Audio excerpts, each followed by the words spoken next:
और प्रतिदिन से कुछ ना कुछ सीखने की एक ललक। आज आप सबको बहुत सुंदर बात आचार्य भगवान बता रहे हैं। पानी सभी लोग छान कर पीते हैं। कितने लोग पीते हैं? लगभग सभी लोग। तो आचार्य भगवान कहते हैं जिस प्रकार हम पानी को छान कर पीते हैं, राम जी लाल जी किसको पीते हैं अपन?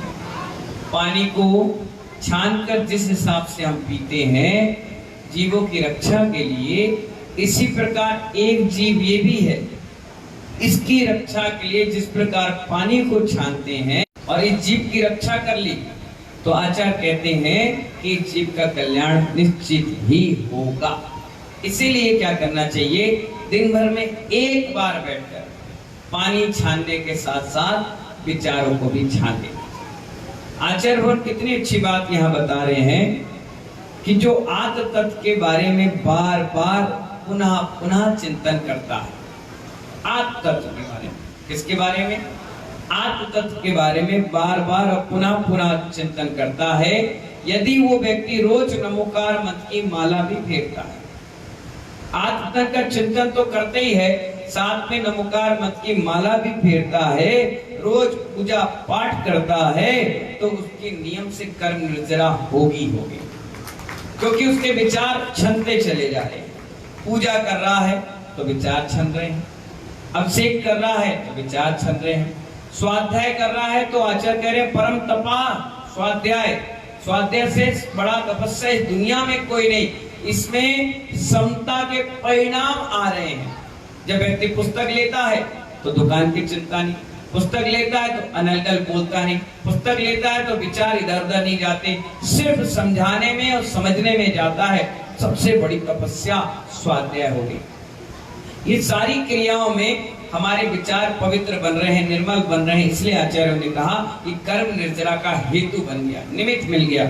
आचार्य भगवान और क्या कह रहे हैं? और अपने जैन मंदिर को,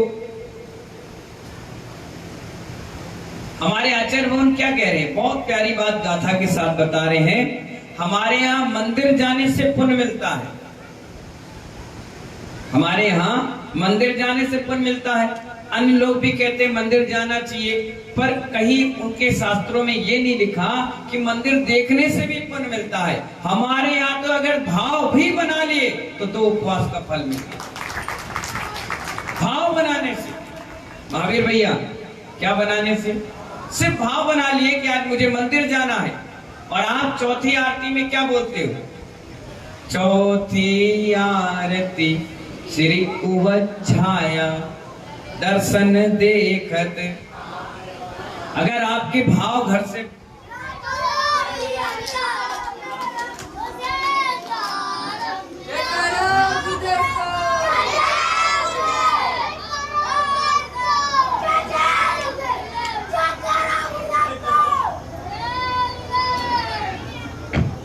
अगर आपके भाव घर से बन गए, हमें उपाध्याय परमेष्टि के दर्शन करना है, तो वहीं से आपके पाप पलाए यानी भागना चालू हो गए। सोचिए कितनी बड़ी बात है। हमारे फिर आपके भाव बन रहे, चलो मंदिर चल रहे हैं तो 2 उपवास, आगे बढ़ रहे हैं तो 15, 20, 25, 50 अनंत उपवास का फल। इसलिए आचार्य कहते हैं हमारे गाथा के साथ कि दर्शनम देवस्य दर्शनम पाप नाशनम। ये तो भगवान के दर्शन के बाद हमारे पापों का नाश होगा। यह तो छोड़ो, हमारे यहाँ कहा दिष्टतम जिनेन्द्र भवनम भव ताप हारी, यानी भगवान का मंदिर भी तुम्हें दिख गया रोड पर तो भी हमारे संसार के भवताप हार जाते हैं। कहाँ? सिर्फ मंदिर के दर्शन करने से। कितनी बड़ी बात! छानना पानी, विचार छानना, ये बहुत दूर की बात हो गई। आचार्य भगवान कहते हैं, शास्त्रों में लिखा है जिन बिंब यानी बिंब को चैत्य कहते हैं, और चैत्यालय यानी मंदिर।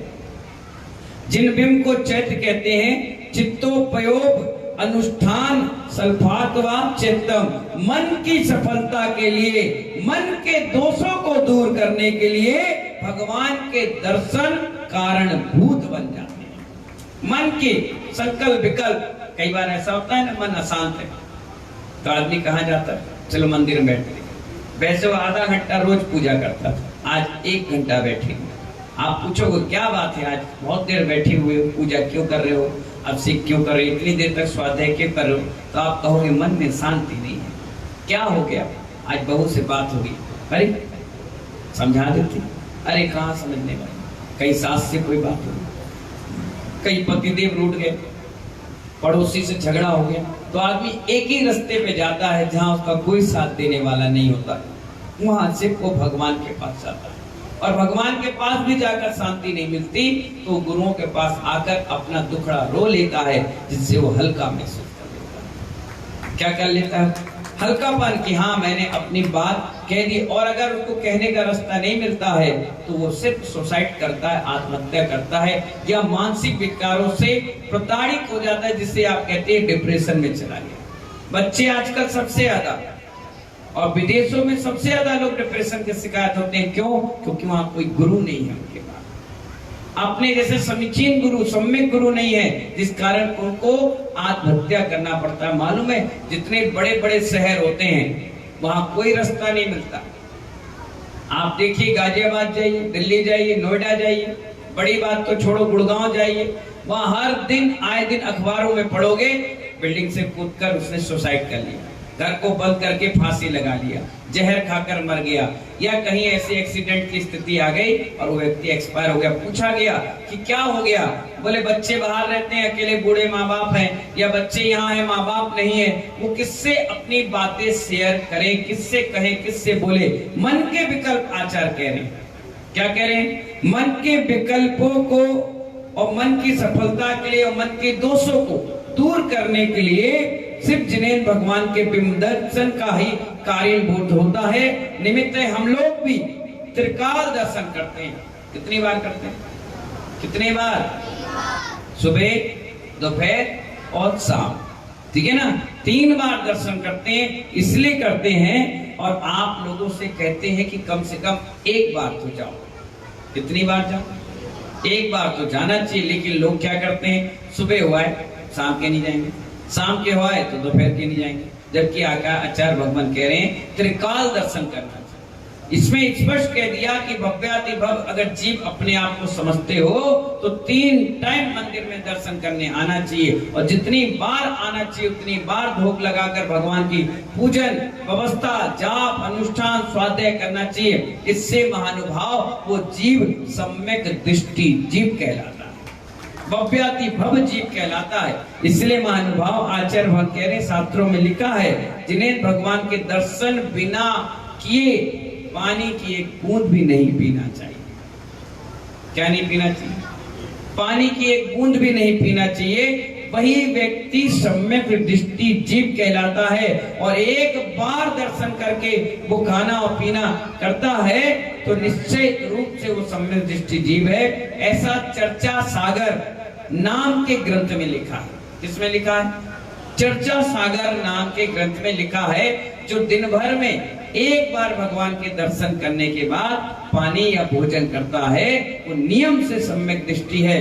सम्यक दृष्टि जीव के लिए आचार्य भगवान कह रहे हैं, जो दर्शन करके पानी पीता है, खाता है, व्यवहारिक कार्य करता है, निश्चित सम्यक दृष्टि जीव है, निश्चित ही वो भव्य है, निश्चित ही वो मोक्ष मार्गी है और उच्च कुल का श्रावक धर्म में जन्म लिया है। और आपको अहिंसक संस्कृति मिली है।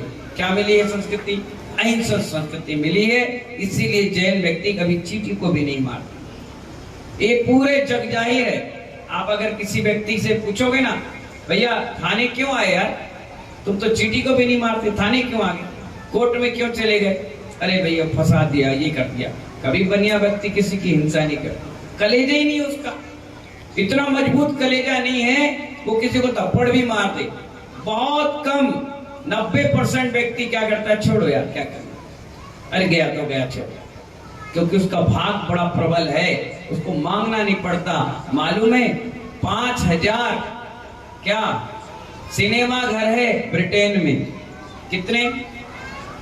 5000 सिनेमा घर ब्रिटेन में है, लेकिन 50,000 दिगंबर जैन मंदिर भारत में। अब आप सोच लीजिए कितना बड़ा महान जैन दर्शन है। लोगों ने एक मूर्ति तोड़ी, हमने 100 खड़े कर दी। उन्हें एक संत की हिंसा करी, हमने 1000 खड़े कर दिए, फिर भी जैन दर्शन पंचम काल के अंत तक रहेगा। तो उसको मिटाने वाला कोई नहीं। लोग कह देते ना कि तुम तो बनिया हो,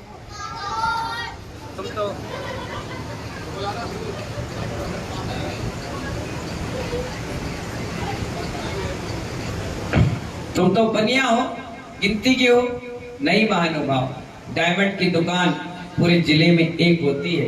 सोना और कबाड़ी की दुकान बहुत होती है।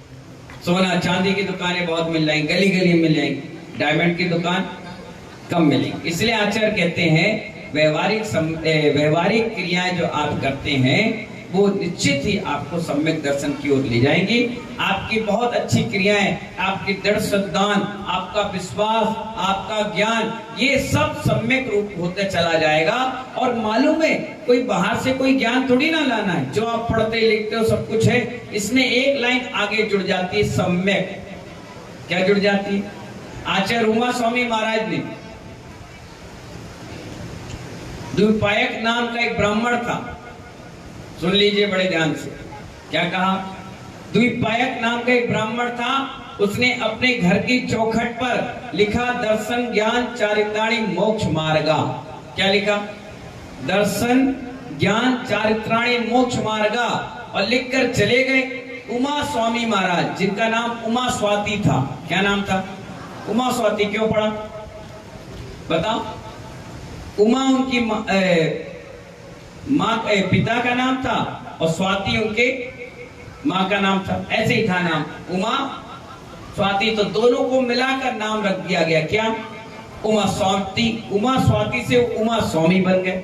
तो महानुभाव, वो वहां आहार कर निकल रहे थे और निकलते ही उन्होंने चौखट पर पढ़ा दर्शन ज्ञान चारित्राणी मोक्ष मार्ग। उनको लगा इस सूत्र में कोई कमी है, सूत्र में कोई कमी है। आपके घर में आप लिखते हो वेलकम, शुभ लाभ, साथिया, ये सब चीजें बनाते हैं ना, उस समय सूत्र लिखे जाते थे। विद्वान थे, संस्कृत थे, ब्राह्मण थे खुद द्विपायक। उन्होंने लिखा दर्शन ज्ञान चारित्राणी मोक्ष मार्ग।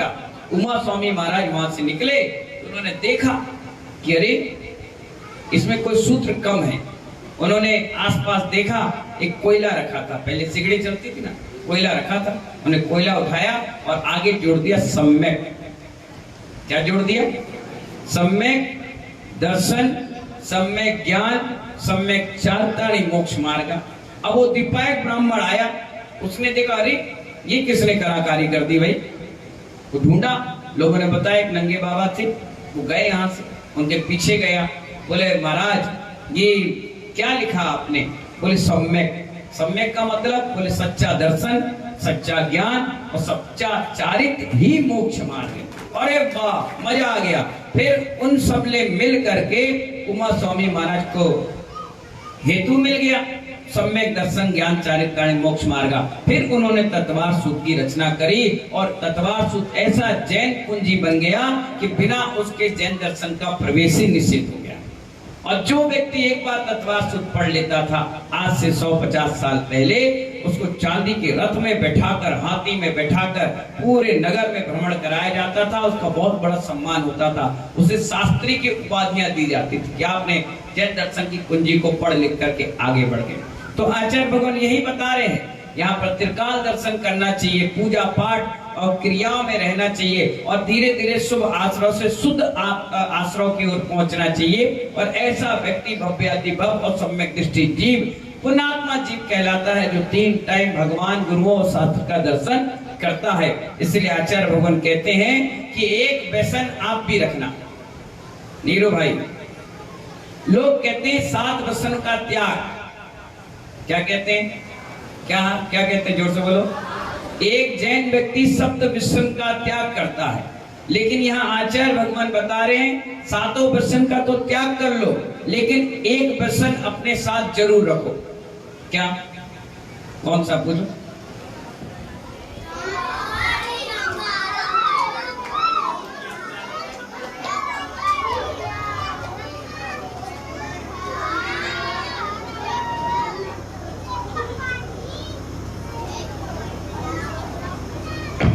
हेलो, कौन से व्यसन को रखोगे आप बताओ?